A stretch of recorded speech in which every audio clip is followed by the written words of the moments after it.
美国前总统川普放开枪攻击了后，这闹会搁再加少画面呢，也正做定期指控指数大选的影响。枪案发生了后，两大党是互相批评，这波将无过阴谋论满世界赢赢杯，互本地分裂的美国社会变搁较极端甲对立啊。I thought he became the hero, an American hero.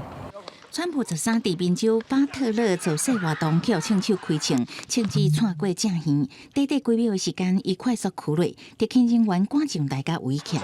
川普的面老血，表情坚定，无受威胁，佮大声喊3解奋斗，互支持者感觉伊就是美国英雄。正如新闻媒体 Political 的报道指出，各港全美国各州真侪的大型福音教派教会，拢讲这是上帝的神迹，也是甲川普形容讲伊是天选之人。联邦众议院议长强森嘛讲，上帝保护川普总统。福州共和党籍众议员萨拉萨是伫社群媒体 X 发布一张天才引导川普闪开枪支的图。And I could see the campaign kind of using this image.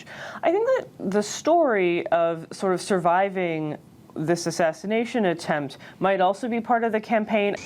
川普的后生小唐纳川普是甲枪击案怪讲是激进左派引起的，互人当作是川普可能副手人选之一的共和党参议员范斯。案发了后第一时间就讲是拜登的竞选言论，直接指出川普总统互人暗杀。另外一方面，《纽约时报》的报道是讲这是安排演出的，佮讲这是川普为了胜选安排的戏出，嘛快速伫网络流传。美国民主共和两大阵营，2020年大选以来结冤仇，猜疑对方。甚至要拼命气氛来到最高点。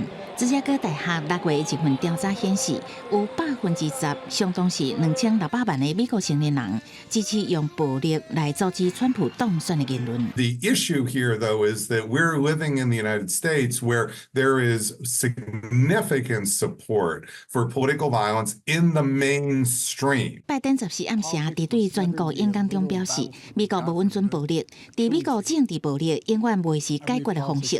啊，毋过为1865年林肯总统互人暗杀以来，美国有4个元首伫任内互人暗杀死亡，有3个伫任内也是卸任了后去拄着攻击。